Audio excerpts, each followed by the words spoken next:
O som de uma criança gritando pode estilhaçar vidro, mas no mais exclusivo restaurante em Nova York, estava estilhaçando a paciência de um amanhecer da máfia. Ricardo Moretti tinha uma arma na mesa, uma equipe aterrorizada tremendo contra a parede e um filho de 3 anos que não parava de chorar. Todos pensaram que alguém estava prestes a morrer. Então, uma ninguém garçonete passou direto pelos guardas armados. Ela não tremeu, ela não implorou, ela apenas pegou o menino chorando, olhou o homem mais perigoso da cidade nos olhos e entregou 7 palavras que mudaram tudo. Ele não está sendo um pirralho. Ele apenas precisa de uma mãe. O que aconteceu a seguir? Você não vai acreditar no segredo que ela estava escondendo. O lustre de cristal no Will Destino vibrou. Não foi de um terremoto e não foi do metrô estrondando sob o pavimento de Manhattan. Foi dos pulmões de Léo Moretti, de 3 anos. O restaurante estava em silêncio, exceto pelas baleias perfurantes da criança. Eram 20 de uma sexta-feira, horário nobre. Normalmente o tilintar de talheres contra porcelana fina e o baixo zumbido de negócios sendo feitos preenchiam o ar. Esta noite o ar estava denso com uma tensão aterrorizante e sufocante. Na mesa central, a mesa do rei, sentava-se Ricardo Rico Moretti. Rico tinha 32 anos, usava um terno Brion, sob medida que custava mais do que os carros da maioria das pessoas, e tinha olhos como gelo estilhaçado. Ele era o capo da família criminosa Moretti, um homem que havia desmantelado sindicatos rivais com uma caneta tinteiro e uma pistola silenciada. Mas agora ele parecia derrotado. Léo! Rico rosnou, sua voz baixa e perigosa. Baste, chega! Não, não, eu quero não. Léo gritou, varrendo um prato de risoto de trufas intocado da mesa. A cerâmica estilhaçou-se ruidosamente contra o chão de mármore. O restaurante inteiro estremeceu. O matraí, um homem suando chamado Marco, aproximou-se com mãos trêmulas. Senhor Moretti, é tudo talvez um prato diferente para o jovem mestre? Rico virou lentamente a cabeça. O olhar que ele deu a Marco poderia ter coalhado leite. Ele não quer comida, Marco. Ele quer me torturar. Eu pareço um homem que sabe como parar uma criança pequena. Rico passou a mão pelo cabelo escuro, apertando as raízes. Ele tinha sido um widower por 6 meses. 6 meses de inferno. 6 meses desde que sua esposa Helena fora morta a tiros em um drive-by que era para ele. Desde então, Léo não havia falado uma frase completa. Ele apenas gritava, "Tire-o daqui!" Rico estalou para seu chefe de segurança, um gigante chamado Dante. Dante estendeu a mão para o menino. Vamos, pequeno chefe. Léo ficou selvagem. Ele mordeu a mão de Dante, tirando sangue. Dante recuou, praguejando em voz baixa. Droga! Rico bateu a mão na mesa. Os talheres pularam. É todo mundo no meu empregado incompetente? Silencio ou eu fecho este lugar. Limpa-lhe a garganta. A ameaça pairava pesada. Rico não estava falando metaforicamente. Ele era dono do prédio. Ele poderia queimá-lo, limpa-lo a garganta, esta noite se o humor o atingisse.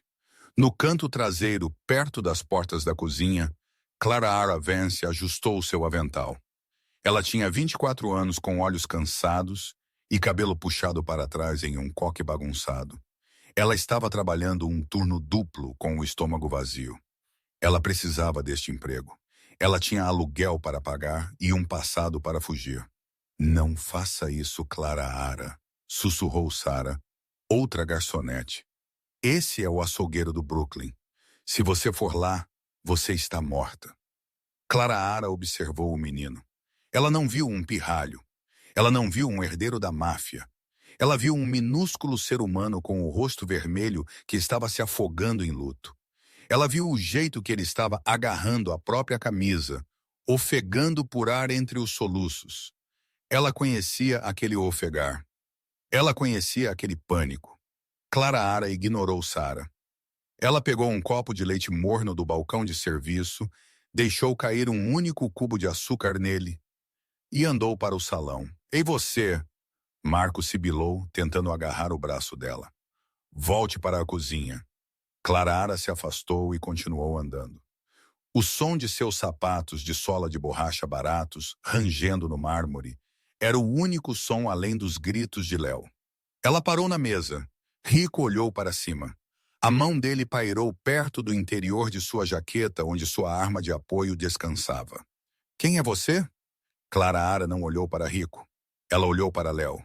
Ela ajoelhou-se, arruinando suas meias calças no risoto molhado e cerâmica quebrada. Olá, ela disse suavemente. A voz dela não era aguda ou condescendente. Era baixa, firme, um fio terra. Léo pausou apenas por um segundo. Ele soluçou, seus olhos cheios de lágrimas se arregalando enquanto ele olhava para esta estranha que estava sentada na bagunça com ele. Está barulhento aqui, não está? Clara sussurrou. Pessoas demais, luzes demais. Léo a encarou. Ele pegou uma respiração trêmula. Clara estendeu a mão, não para agarrá-lo, mas para oferecer o copo. Leite morno com um cubo de açúcar. Alguém que eu costumava conhecer gostava disto quando o mundo ficava barulhento demais. Léo olhou para o leite, então ele olhou para Rico, então de volta para Clara.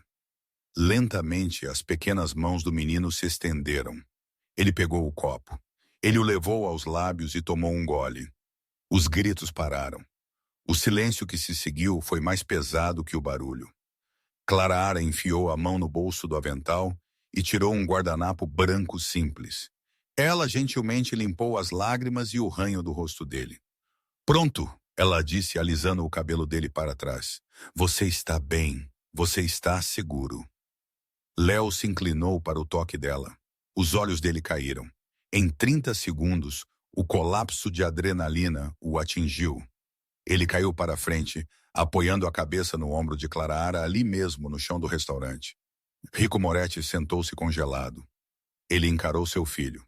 O filho que não havia dormido a noite toda em meio ano, aninhado contra uma garçonete que cheirava a detergente e baunilha.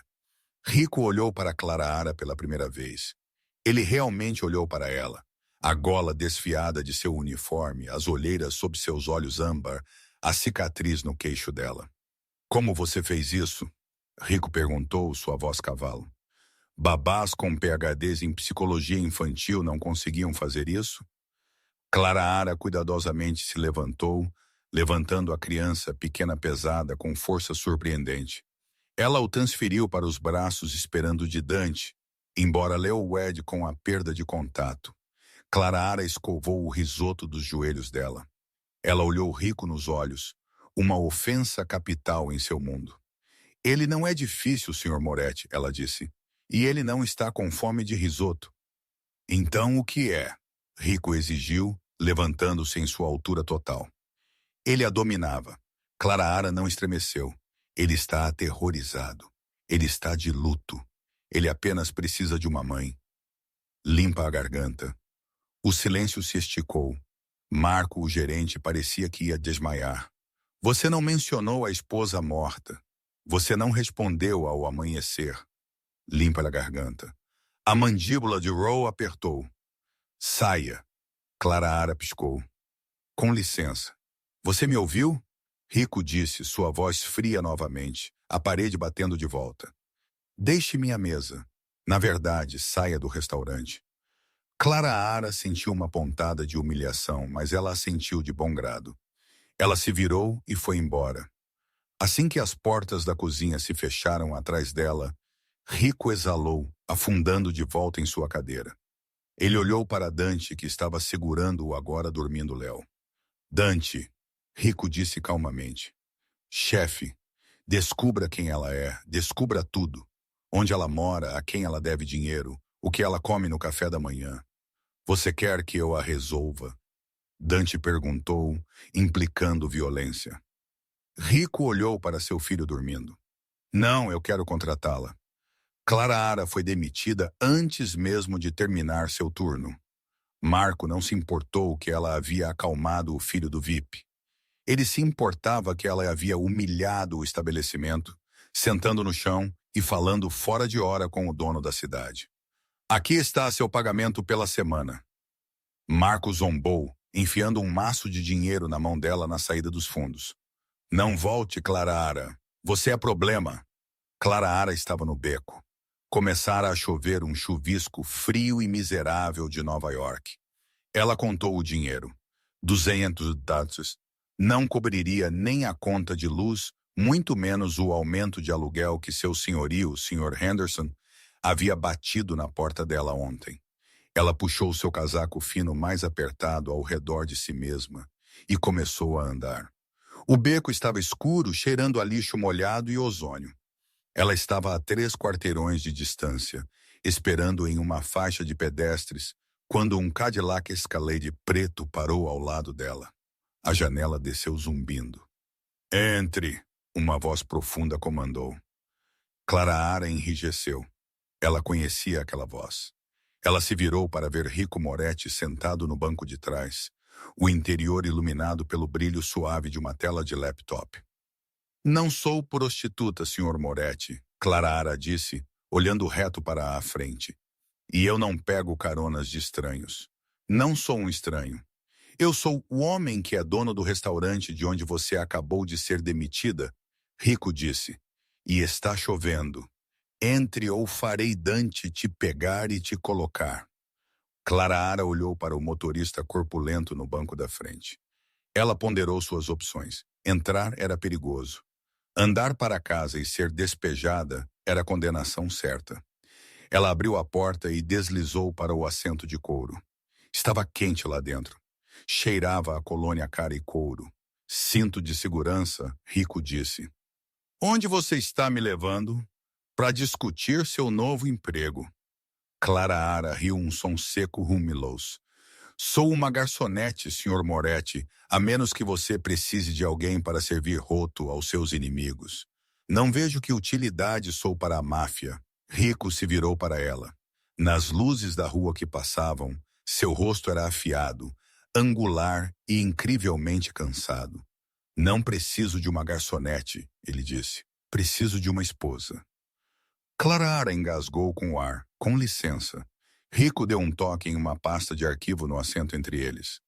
Clara Vance, 24 anos, nascida em Chicago, sem família viva, abandonou a escola de enfermagem 3 anos atrás, mudou-se para Nova York para recomeçar.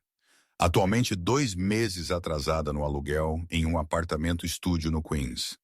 Clara sentiu um calafrio que nada tinha a ver com a chuva. Você me perseguiu. Eu te investiguei. Há uma diferença. Rico abriu o arquivo. Meu filho Léo, ele não se conectou com ninguém desde que Helena morreu. Esta noite foi a primeira vez que ele parou de chorar sem sedativos ou exaustão tomando conta. Então, você quer uma babá? Clara disse, não, eu tenho inimigos, Clara.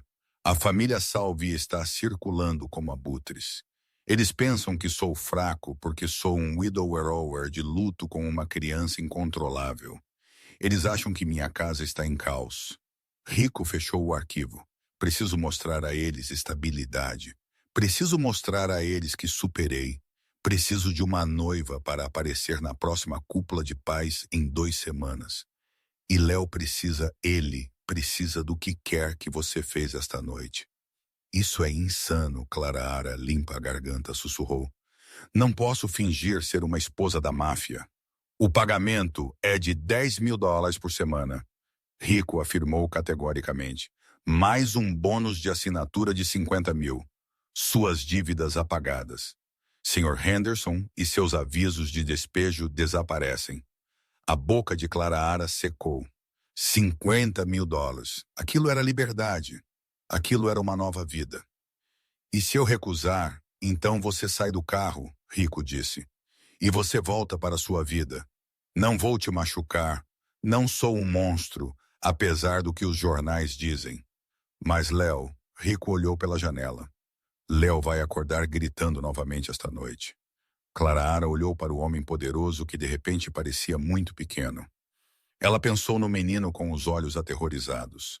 Ela pensou no berço vazio que havia deixado para trás em Chicago, o segredo que ela mantinha trancado na parte mais profunda de seu coração.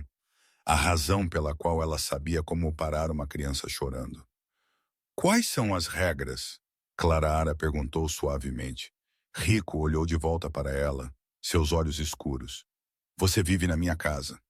Você cuida de Léo. Você usa o anel. Você sorri para as câmeras, mas não pergunta sobre meus negócios. Você não vai para o porão e você nunca, jamais se apaixona por mim. Clara encontrou o olhar dele. Isso não será um problema, Sr. Moretti. Eu não acredito mais no amor. Rico estendeu a mão. Então temos um acordo. Clara o apertou. Sua pele era áspera, seu aperto firme. Dirija, Dante, Rico disse. O carro acelerou, seguindo em direção às pontes, em direção às extensas propriedades de Long Island. Clara observou as luzes da cidade desaparecerem. Ela tinha acabado de vender sua alma ao diabo para salvar uma criança. Ela não tinha ideia de que o diabo era o único que poderia salvá-la do que estava por vir. A propriedade Moretti era menos uma casa e mais uma fortaleza. Altos muros de pedra com arame farpado, câmeras pivotando em cada canto e homens com protuberâncias sob suas jaquetas patrulhando os terrenos. Quando o Escalade parou, as portas da frente se abriram para revelar um grande hall que era frio e intocado. Parecia um museu, não um lugar onde uma criança vivia. Seu quarto fica na ala leste, Rico disse saindo do carro. O quarto de Lou é um adjunto. Meu quarto é no fim do corredor. Fique fora da ala oeste. Essa é minha escritório. E ele pausou. Apenas fique fora. Clara foi mostrada ao seu quarto por uma governanta chamada Maria, que a olhava com uma mistura de pena e suspeita. O quarto era maior que o apartamento inteiro de Clara. Um vestido de seda estava estendido na cama. Senhor Moretti espera você no café da manhã, às 7:72 da manhã em ponto. Maria disse, não se atrase. Naquela noite, Clara não conseguia dormir. O silêncio da casa era opressivo. Por volta das 200 da manhã, ela ouviu novamente os gritos. Limpa a garganta. Ela saltou da cama, correndo descalça para o corredor. Ela empurrou a porta do quarto de Léo para abrir. Léo estava de pé em seu berço, debatendo-se contra as barras de madeira, seu rosto roxo de esforço. Mamãe, mamãe. Rico já estava lá tentando segurá-lo, mas Léo estava o empurrando, arranhando o peito de Rico. Léo, por favor. Rico estava implorando, suando exausto. Clara não hesitou. Ela entrou no quarto. Adeshimho olhou para cima, assustado. Ele estava sem camisa, revelando uma tapeçaria de cicatrizes em seu torso, feridas de faca, arranhões de bala. Clara forçou-se a olhar para o rosto dele, não para o corpo dele. Ele não me quer, Rico disse amargamente, recuando. Clara aproximou-se do berço. Ela não pegou Léo imediatamente. Ela começou a cantarolar uma melodia baixa e melancólica. Azul lavanda, dili-dili, verde lavanda. Léo congelou. A cabeça dele se virou bruscamente para ela. Oi, Léo. Clara sussurrou. Maus sonhos. Ela abaixou a grade do berço e o levantou. Limpa a garganta. Ele estava quente, suado. Ela o levou para a cadeira de balanço perto da janela. Ela sentou-se, balançando para a frente e para trás, continuando a cantarolar. Rico estava na porta, observando. Ele se encostou no batente, cruzando os braços. A luz da lua os cobriu. Por um momento, o amanhecer perigoso parecia apenas um homem observando sua família. Mas eles não eram sua família. Ela era uma estranha. Onde você aprendeu aquela música? Rico perguntou suavemente assim que a respiração de Léo havia se regularizado. Clara continuou balançando. Minha mãe costumava cantá-la. Você tem um toque mágico, Clara.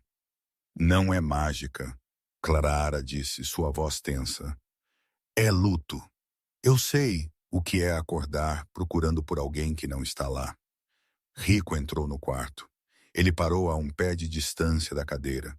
A tensão entre eles mudou. Não era mais hostil. Estava carregado com outra coisa. Um entendimento compartilhado de dor. O que aconteceu com você, Clara? Clara olhou para ele. Isso não estava no arquivo, Sr. Moretti. Você me paga para ser uma mãe para ele. Você não me paga para compartilhar minha história com você. Rico a encarou por um longo momento. Um lampejo de respeito passou por seus olhos. Touché, vá dormir, Clara. Amanhã o alfaiate chegar. Temos que fazer você parecer uma Moretti. Ele se virou para sair, mas parou na porta. E me chame de Rico. Se vamos mentir para o mundo, devemos pelo menos acertar os nomes. Os próximos dias foram um turbilhão. Clara foi cutucada, espetada, vestida em seda e veludo. Ela foi ensinada a andar de salto-agulha, a segurar uma taça de vinho, a sorrir sem mostrar os dentes. Mas o trabalho real era com Leo. Ela passou horas no chão com ele, construindo torres de blocos, lendo livros. Ela aprendeu que ele amava dinossauros e odiava ervilhas. Ela aprendeu que ele tinha pavor de barulhos altos. Ela também aprendeu sobre a casa. Uma tarde, enquanto Leo estava cochilando, Clara vagueou pelo corredor. Ela se encontrou perto da ala oeste. A porta era de carvalho pesado, ligeiramente entreaberta. Ela conhecia as regras. Fique fora. Mas a curiosidade era uma coisa perigosa. Ela empurrou a porta para abrir. Era um escritório, livros de couro de madeira escura. Mas na parede havia uma pintura enorme de uma mulher. Ela era de tirar o fôlego de tão bonita com o cabelo escuro e os olhos de rico. Helena sob a pintura era um santuário. Velas, flores e arquivos. Clara se aproximou. Os arquivos estavam espalhados na mesa. Eram relatórios policiais, fotos de autópsia. Clara ofegou. Ela viu uma foto de um carro, um sedã prateado crivado de balas. A mão dela voou para a boca. Flashback Chicago. 3 anos atrás, ela estava andando para a casa da clínica. Um sedã prateado passou por ela em alta velocidade, perseguido por uma van preta. Tiros. O sedã bateu em um poste de luz bem na frente dela. Clara havia corrido para ajudar. Ela viu a mulher dentro sangrando, limpa a garganta morrendo. A mulher havia agarrado a mão de Clara, deixando uma mancha de sangue. Proteja-o, a mulher havia ofegado. Clara voltou bruscamente ao presente. Ela olhou para a data no arquivo. Não era 3 anos atrás. Era 6 meses atrás. Nova York. Mas o carro, o método, foi exatamente o mesmo ataque que ela havia testemunhado em Chicago. Aquele que a fizera fugir da cidade porque o atirador havia visto o rosto dela. O que você está fazendo aqui dentro? A voz foi como o estalar de um chicote. Clara girou. Rico estava de pé na porta, e desta vez ele não a olhava com respeito. Ele estava segurando uma arma. A porta estava aberta.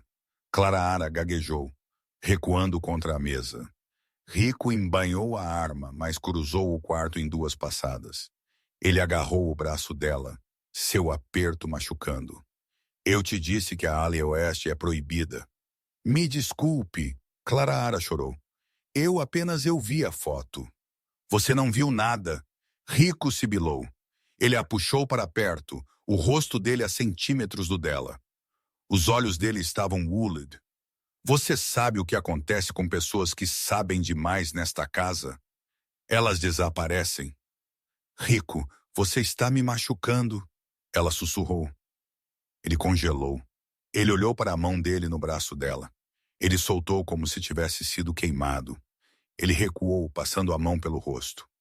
Saia. Vá para Leo e Clara. Ela pausou na porta, tremendo. Se você entrar neste quarto novamente, o acordo está desfeito e você não será apenas demitida. Clara correu. Ela correu de volta para a ala leste, seu coração batendo forte. Ela percebeu então que este não era apenas um emprego. Ela havia entrado em uma teia de conspiração. O ataque que ela viu em Chicago e o ataque que matou a esposa de Rico. Eles estavam conectados. E se o assassino ainda estivesse lá fora, eles poderiam reconhecer Clara tão facilmente quanto ela reconheceu o trabalho deles. Ela não era apenas uma noiva falsa. Ela era uma ponta solta. 2 semanas se passaram. A noite da cúpula de paz chegou. A propriedade Moretti foi transformada. A fortaleza se tornou um salão de baile. Quartetos de cordas tocaram, champanhe fluiu e os criminosos mais perigosos da América se reuniram em smokings. Clara Ara usava um vestido de cetim verde esmeralda que abraçava cada curva. Um colar de diamante da mãe de Rico repousava em sua garganta. Você parece.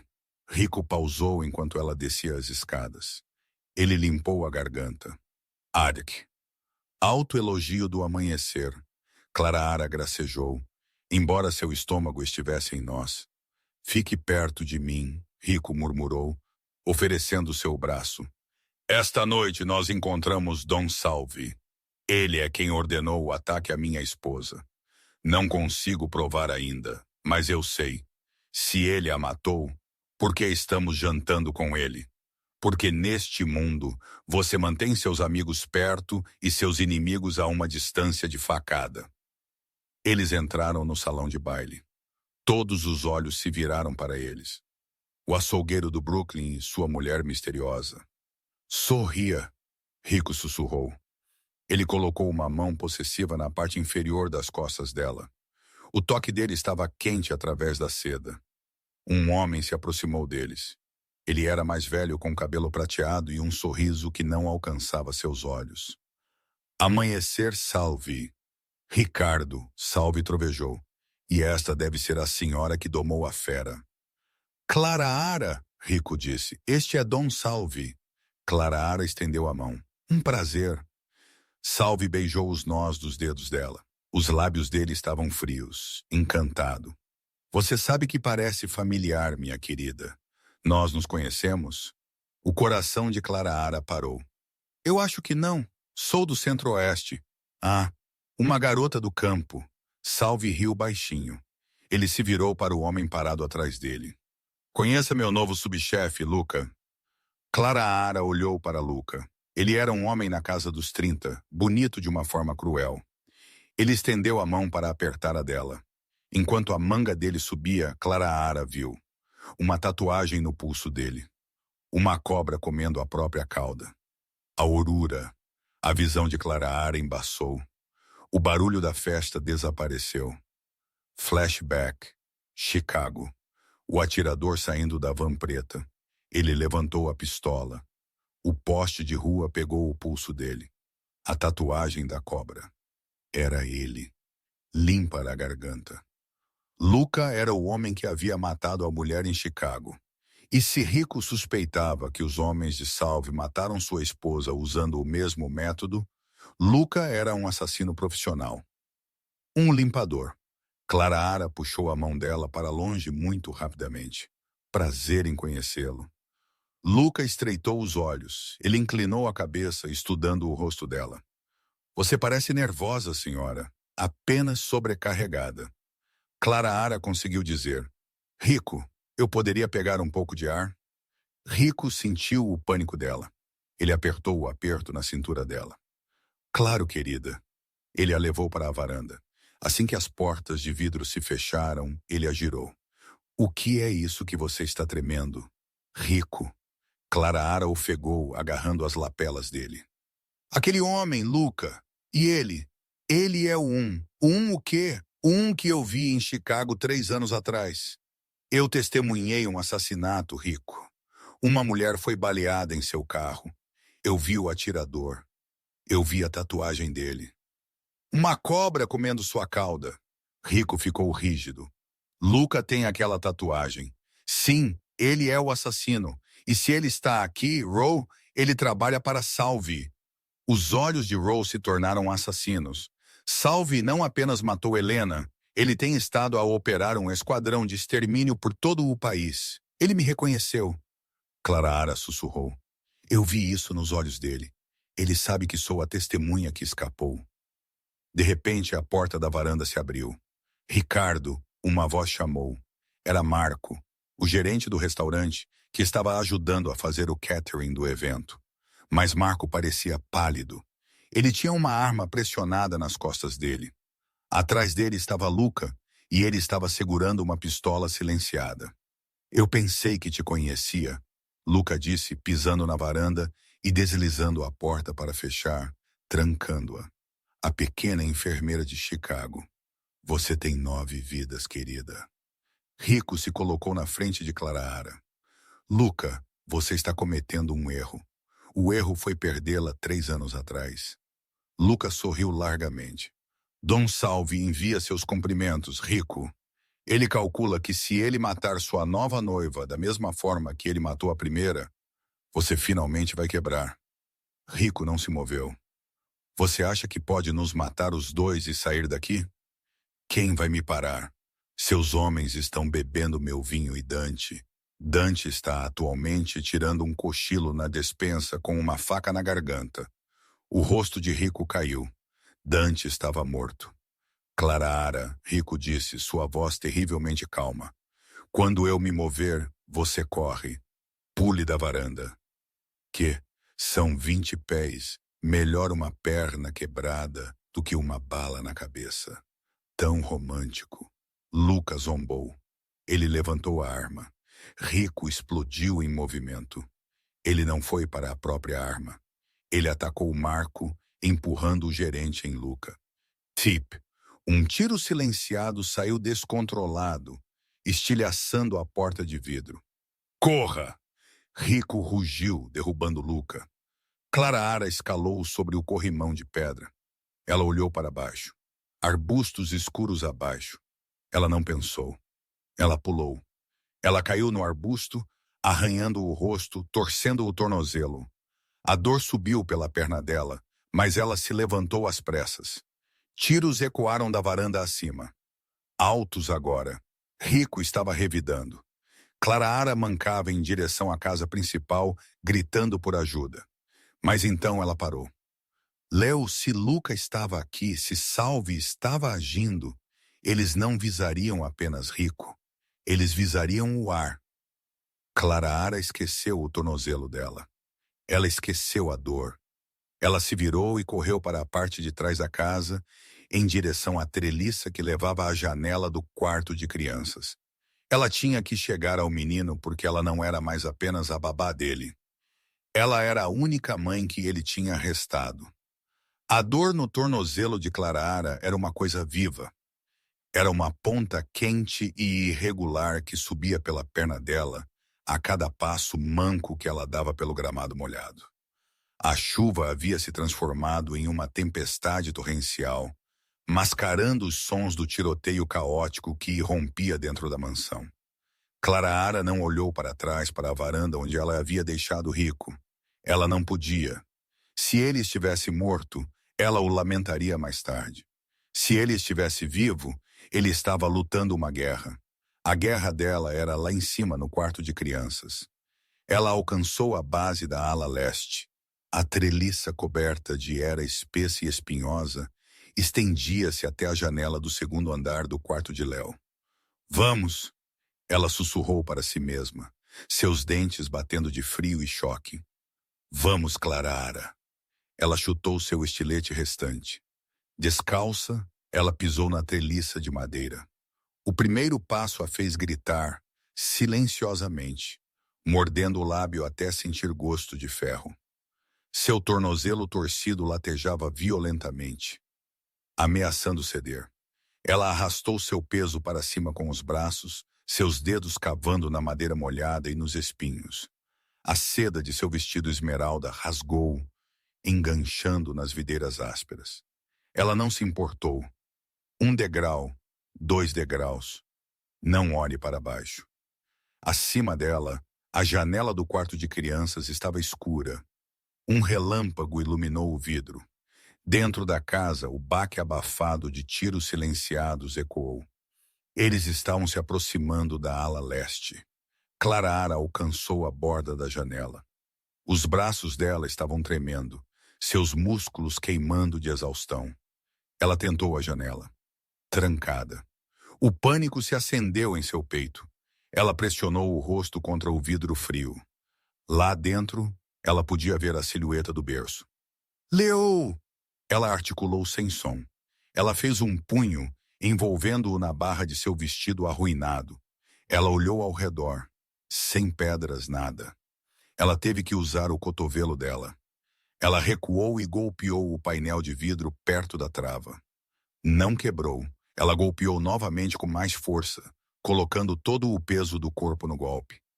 Crack! Uma fratura em teia de aranha apareceu. Mais uma. Ela bateu o cotovelo no vidro, gritando através de seus dentes cerrados. A dor estilhaçou para dentro. Cacos de vidro choveram sobre o carpete. Clara enfiou a mão, destrancou a trava e empurrou a janela para cima. Ela caiu no quarto, aterrissando com força no ombro, rolando sobre cacos de vidro. O quarto estava quieto. Quieto demais. Leo, ela sussurrou, arrastando-se para cima. Ela mancava até o berço. Estava vazio. O sangue esvaziou de seu rosto. O coração dela batia contra as costelas como um pássaro enjaulado. Leo. Um pequeno lamento veio de debaixo da cadeira de balanço no canto, a mesma cadeira onde ela havia cantado para ele em sua primeira noite. Clara se arranhou pelo chão. Leo estava encolhido em uma bola apertada, agarrando seu dinossauro de pelúcia, seus olhos arregalados e aterrorizados nas sombras. Mamãe, ele sussurrou. Foi a primeira vez que ele havia usado aquela palavra para ela. O coração de Clara partiu-se e elevou-se ao mesmo tempo. Ela o puxou para os braços, enterrando o rosto no pescoço dele. Ele estava tremendo violentamente. Eu te peguei, ela sussurrou ferozmente. Eu te peguei, bebê. De repente, a maçaneta da porta do quarto de crianças girou. Clara congelou. Ela não a havia trancado. Ela havia entrado pela janela. Ela olhou ao redor, freneticamente por uma arma, uma lâmpada, um brinquedo. A porta rangeu abrindo. Uma figura entrou no quarto, iluminada por trás pela luz do corredor. Não era Rico. Era um homem de smoking segurando uma faca. Era um dos guardas de segurança. Um homem a quem Clara havia dito bom dia por 2 semanas. Um traidor. Desculpe, senhorita Vance, o homem disse, sua voz vazia de emoção. Salve e paga melhor. Ele deu um passo à frente. Clara empurrou Léo para trás dela. Ela se levantou, favorecendo a perna boa. Ela era uma garçonete, uma estudante de enfermagem falhada. Ela tinha 1,65 e estava desarmada. Ele tinha e era treinado para matar. Não toque nele, Clara avisou, sua voz baixa. Não era um apelo, era um rosnado. O guarda riu. Você acha que pode me parar? Ele atacou. Clara não recuou. Ela caiu. Enquanto a faca cortava o ar onde seu pescoço havia estado, ela agarrou a pesada base de cerâmica do umidificador do chão. Com um grito primal, ela o balançou para cima. Crack. A cerâmica conectou com a rótula do guarda. O osso rangeu. O homem uivou, tropeçando para trás, caindo de um joelho. Mas ele não largou a faca. Ele cortou cegamente a lâmina, pegando o antebraço de Clara. Uma linha de fogo irrompeu em sua pele, sangue quente encharcando sua manga instantaneamente. Clara gritou, mas não parou. Ela empurrou a pesada cadeira de balanço em direção a ele, prendendo-o contra a parede por 1 segundo. Corra, Léo, para o armário, ela gritou. O guarda empurrou a cadeira para longe com um rugido de raiva. Ele escalou-se para cima. Olhos assassinos. Você pequeno pedaço bang! O som era ensurdecedor no pequeno quarto. A cabeça do guarda pendeu para trás. Ele caiu no chão, imóvel. Clara ofegou, girando. Rico estava na porta. Ele parecia um naufrágio. Sua jaqueta de smoking tinha sumido. Sua camisa branca estava encharcada de sangue. Um pouco dele, a maior parte não. Ele estava respirando pesadamente, seu peito ofegando, uma pistola fumegante na mão. Ele olhou para o guarda morto. Então ele olhou para Clara. Ele viu o sangue escorrendo do braço dela. Ele viu os cacos de vidro em seu cabelo. Ele viu a forma protetora feroz como ela estava de pé, na frente do armário onde seu filho estava escondido. Ele largou a arma e cruzou o quarto em 3 passadas. Clara, ele engasgou. Ele agarrou o rosto dela nas mãos, seus polegares manchando sangue na bochecha dela. Os olhos dele buscaram os dela frenéticos, aterrorizados. Você voltou, ele sussurrou como se não pudesse acreditar. Eu te disse para correr. Eu não podia deixá-lo. Clara soluçou, a adrenalina finalmente colapsando. Ele estava sozinho. Rico a puxou para o peito dele, abraçando-a tão apertado que doeu. Por um segundo, ele não era o amanhecer. Ele era apenas um homem que quase havia perdido tudo. Chefe! Uma voz gritou do corredor. Rico recuou, seu rosto endurecendo instantaneamente. Era seu leal tenente, um jovem chamado Rocco. O andar térreo está invadido, Rocco disse ofegando. Salvi trouxe um exército. Luca está te caçando. Não podemos segurar a ala leste. Rico olhou para Clara, então para o armário onde Léo estava espiando. O cofre, Rico comandou. Rico, você está sangrando. Clara disse, notando uma mancha escura se espalhando no lado dele. Mexa-se, Rico ordenou, ignorando sua própria dor. Ele pegou Léo em um braço e agarrou a mão ilesa de Clara com a outra. Temos que desaparecer. O cofre não era apenas uma sala de pânico. Era um bunker subterrâneo construído sob a adega, envolto em 2 pés de concreto e aço reforçados. A pesada porta de aço sibilou fechando, selando com um baque mecânico que cortou o mundo. Os sons de tiroteio, chuva e gritos desapareceram instantaneamente. O silêncio foi súbito e pesado. O quarto era austero, seus suprimentos médicos monitores mostrando as imagens das câmeras da casa acima e um sistema de ventilação que zumbia silenciosamente. Rico colocou Léo em um dos CS. O menino estava estranhamente quieto, seus olhos arregalados e vazios. O trauma estava se instalando. Rico se virou, apoiando-se pesadamente contra a parede de aço. Ele deslizou para baixo até sentar no chão, apertando o lado dele. Seu rosto estava cinza. Rico. Clara esqueceu o próprio tornozelo latejante. Ela mancava até o armário médico, abrindo-o com força. Seu treinamento de enfermagem ativou, anulando seu medo. Ela pegou o antisséptico de Gore e um kit de Sutu. Ela ajoelhou-se ao lado dele. Deixe-me ver, ela comandou. Rico tentou afastá-la com um gesto. Verifique Léo primeiro. Léo está em choque, mas ele está fisicamente bem. Você está sangrando no chão. Camisa fora agora. Rico olhou para ela. A garçonete submissa tinha sumido. A garota aterrorizada tinha sumido. Esta era uma mulher em seu elemento. Ele obedeceu desabotoando sua camisa arruinada com mãos trêmulas. A ferida era um arranhão profundo ao longo de suas costelas. Uma bala havia passado pela carne, mas errou os órgãos vitais. Era feio, mas não fatal se parado. Precisa de pontos, Clara disse, sua voz clínica e firme. Isso vai doer. Não tenho anestesia. Faça, Rico rangeu. Clara trabalhou. Suas mãos, que haviam tremido ao segurar uma taça de vinho horas atrás, estavam agora firmes como uma rocha. Ela limpou a ferida, ignorando a inspiração brusca de Rico. Ela enfiou a agulha. Enquanto ela costurava na pele dele, a intimidade do momento se estabeleceu sobre eles. Eles estavam a polegadas de distância.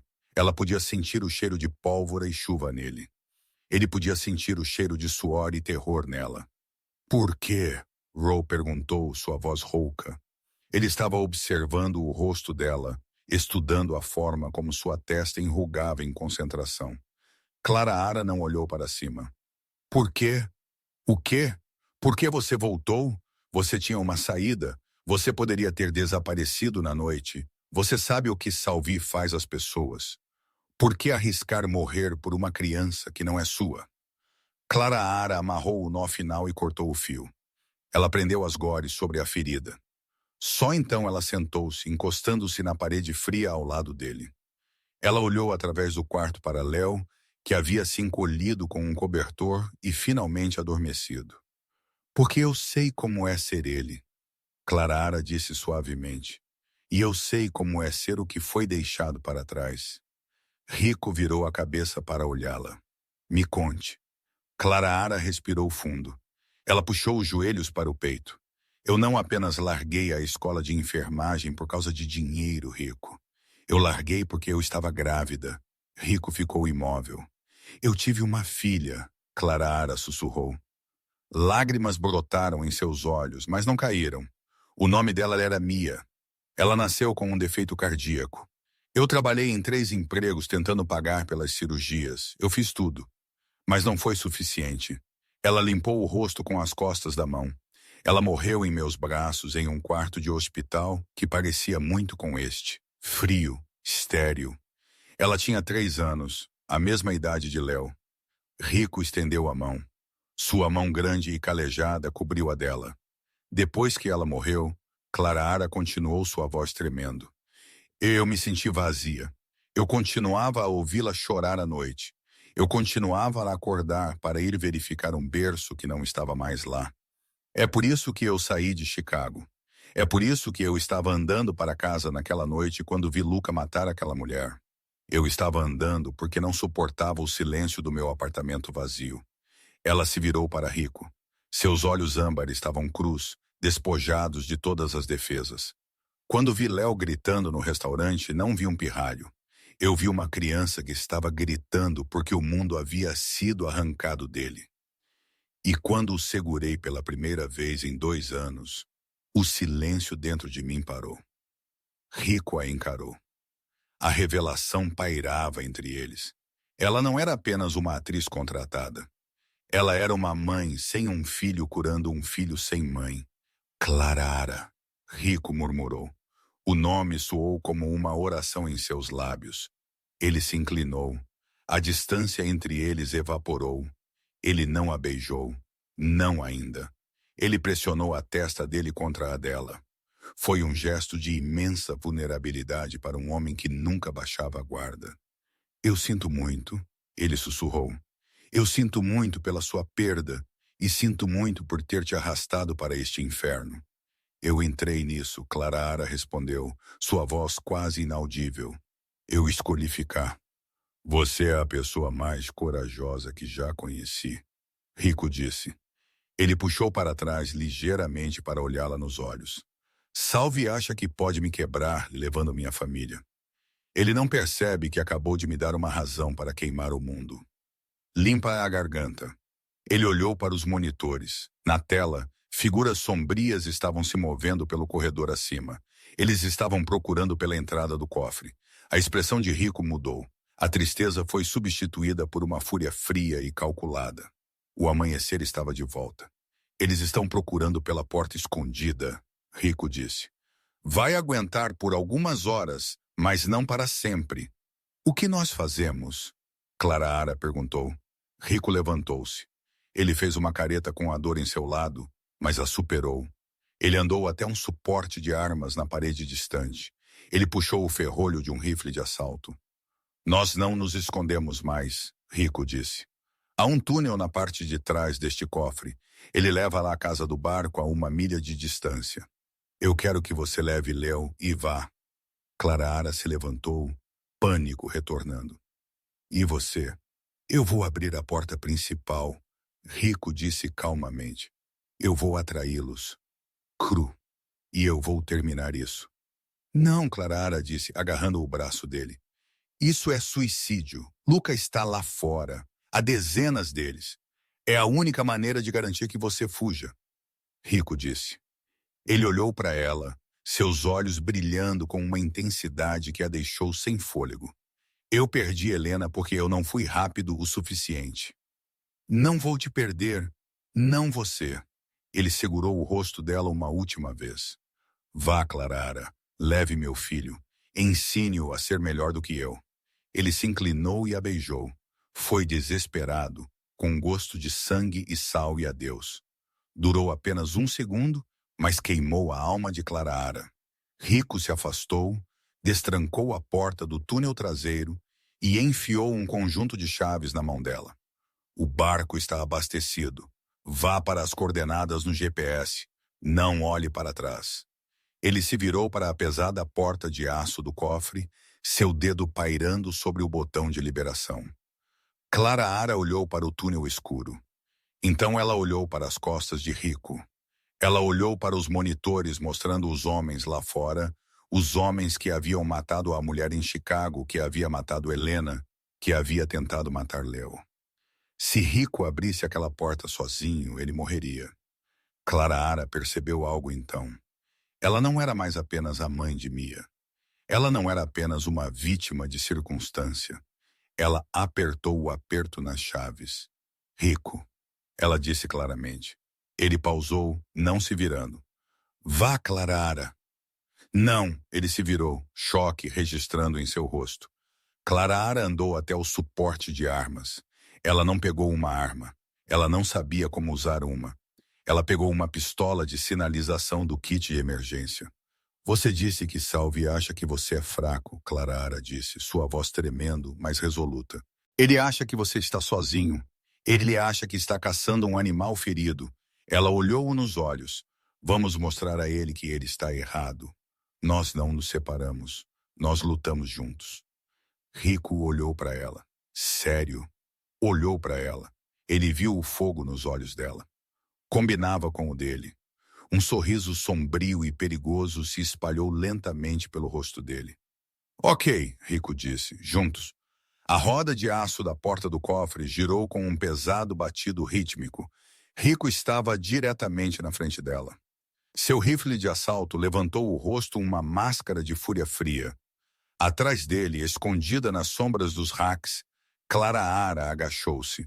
As mãos dela estavam suando em torno do punho da pistola de sinalização laranja. Ela havia trancado Léo no túnel de fuga com uma lanterna e seu dinossauro. Conte até 1000, ela havia dito a ele. Como um jogo de esconde-esconde. A porta do cofre sibilou. O selo quebrou. Rico não esperou. Ele chutou a pesada porta para fora. O corredor da adega estava cheio dos homens de Salvi. Limpa a garganta. Eles estavam esperando uma família encolhida. Eles pegaram um demônio. Rico abriu fogo. O rugido ensurdecedor do rifle no espaço confinado era como um golpe físico. 2 homens caíram instantaneamente. Os outros correram para se abrigar atrás dos barris de carvalho de Bow Vintage. Fogo de supressão. Uma voz gritou. Era Luca. Balas lascaram a estrutura de concreto do cofre. Rico foi forçado para trás, grunhindo enquanto um ricochete cortava sua bochecha. Ele checou seu carregador. Baixo. Saia, Ricardo, Luca provocou da escuridão da adega. Dom Salvi está ficando impaciente. Nos dê a garota e o menino, e farei sua morte rápida. Rou olhou para Clara. Ele sinalizou com 2 dedos. 2 restantes, mais Luca. Clara assentiu. Ela moveu-se para a borda do batente da porta. Limpa a garganta. Ela podia sentir o cheiro do vinho derramado, da pólvora e o sabor metálico do sangue. Rico se inclinou e disparou 2 tiros precisos. Bang, bang! 2 baques se seguiram. Apenas você e eu, Luca. Rico rugiu, largando o rifle vazio e sacando sua arma de apoio. E uma perna cheia de chumbo. Luca riu. Ele saiu de trás de uma grande estante. Sua pistola silenciada levantada. Ele não mirou em Rico. Ele mirou na entrada do cofre. Saia, Clara, ou eu coloco uma bala na rótula dele. Rico entrou no aberto, protegendo a posição de Clara. Ela se foi, Luca. Pelo túnel. Mentiroso. Luca zombou. Ele deu um passo mais perto. A tatuagem de cobra em seu pulso parecia se contorcer nas luzes de emergência fracas. Consigo sentir o cheiro do perfume barato dela. O dedo de Luca apertou o gatilho. Ele tinha a vantagem sobre Rico. Rico estava ferido mais lento. Este era o fim, mas Luca havia esquecido uma coisa. Ele não era o único caçador no quarto. Não é perfume. Uma voz ecoou da escuridão. É enxofre. Os olhos de Luca piscaram para o lado. Clara saiu. Ela não estava tremendo. Ela levantou a pistola de sinalização. Ela não mirou em Luca. Ela mirou no enorme rack do chão ao Cielin de conhaque e uísque de alta graduação diretamente atrás dele. Limpa a garganta.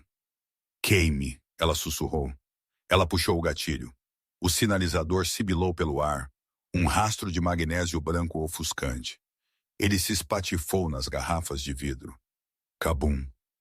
O álcool acendeu instantaneamente. Uma parede de chamas azuis e laranjas irrompeu, explodindo para fora como o hálito de um dragão. A força da explosão jogou Luca para frente, queimando seu cabelo e roupas. Ele gritou, cego pelo flash e pelo calor intenso e súbito. Ele se debateu, disparando sua arma descontroladamente para o teto. Rico não estremeceu. Ele andou através do calor, as chamas dançando em seus olhos escuros. Ele parecia o diabo reclamando seu trono. Ele chutou a arma da mão de Luca. Luca caiu para trás, tossindo, agarrando seu braço queimado, olhando para Rico com puro terror. Você matou minha esposa, Rico disse. A voz dele era terrivelmente quieta sobre o rugido do fogo. Foi apenas negócio, Luca implorou, arranhando para trás pelo chão molhado. Salve-me fez. E isso, Rico disse, levantando sua arma, é um assunto de família. Bang! O eco durou mais que o tiro. Luca ficou imóvel. O fogo estava se espalhando rápido. O calor estava se tornando insuportável. Os sprinklers finalmente ligaram, encharcando a adega em um sibilar de água e vapor. Rico ficou sobre o corpo por um segundo, então se virou. Ele embanhou sua arma e olhou para Clarara. Ela estava de pé em meio aos cacos de vidro e fumaça, a pistola de sinalização gasta pendurada ao lado dela. Seu vestido esmeralda estava arruinado, seu rosto manchado de fuligem, seu cabelo selvagem. Para Rico, ela era a coisa mais bonita que ele já havia visto. Ele andou até ela, ignorando a dor em seu lado. Ele não disse uma palavra. Ele simplesmente envolveu os braços em torno dela e a levantou do chão, enterrando o rosto no pescoço dela. Nós conseguimos. Ela soluçou no ombro dele, a adrenalina finalmente quebrando. Nós conseguimos, ele murmurou. Agora vamos buscar nosso filho. 6 meses depois, o jardim na propriedade Moretti estava em plena floração. Os altos muros ainda estavam lá, mas o arame farpado havia sumido, substituído por rosas trepadeiras. A imprensa estava reunida nos portões, câmeras piscando. As manchetes estavam dominando Nova York por meses. Dom Salve preso anônimo. Dica revela evidência de assassinatos por contrato. A evidência, claro, havia sido fornecida por uma certa fonte anônima que sabia exatamente onde Salve enterrava seus segredos. Mas dentro dos muros estava quieto. Clarara sentou no pátio, observando Léo perseguir um filhote de Golden Retriever pela grama. Ele estava rindo um som alto, que fazia a barriga tremer, que ainda fazia o coração de Clarara pular uma batida toda vez que ela ouvia. Ele parece feliz, uma voz disse. Clarara olhou para cima. Rico estava lá. Ele não estava usando um terno. Ele estava usando jeans e uma camiseta branca, parecendo mais jovem, mais leve. A escuridão que o havia envolvido por tanto tempo havia se levantado. Ele está feliz. Clarara sorriu. Ele dormiu a noite toda a semana.